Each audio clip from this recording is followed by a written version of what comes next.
تازه خبره، طالبانو څنګه په هرات او بلخ کې د امریکایانو د وسلو مهم ډیپوګان کشف کړي دي. تازه کومې برتانوي رسنۍ د طالبانو د دغه ډیپوګانو د کشفولو په اړه معلومات خپاره کړي دي.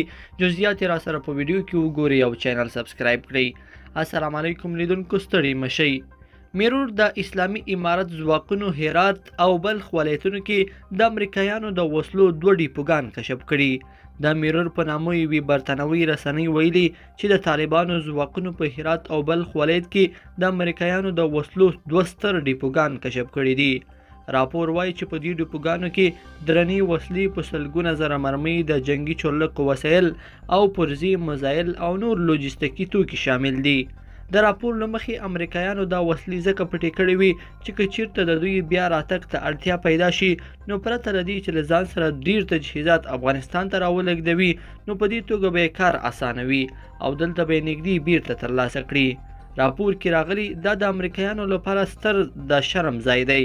دا راپور وروستۍ برخه کې راځي پر امریکایانو د داعش ډلې د ملاتړ تور پورې کیږي او دا کار یې ورباندې د لګول شوو تورونو حقیقت سره مرسته کولی شي. بل خوا د افغانستان د بهرنیو چارو سرپرست وزیر امیر خان متقي د افغانستان د سوداګرۍ، پانګونې، کانونو او صنایعو د خونو له مشرتابو پلاوي سره کتلي دي. د بهرنیو چارو وزارت د معلوماتو له مخې په دې لیدنه کې متقي د هیواد ملي سوداګرو ته ډاډ ورکړی دی.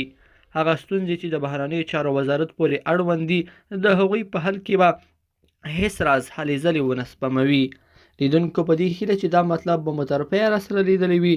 که مو دغه ویډیو خوښه شوې، ویډیو لایک کړئ د سره او چینل سبسکرایب کړئ. تر بیا ښه وخت.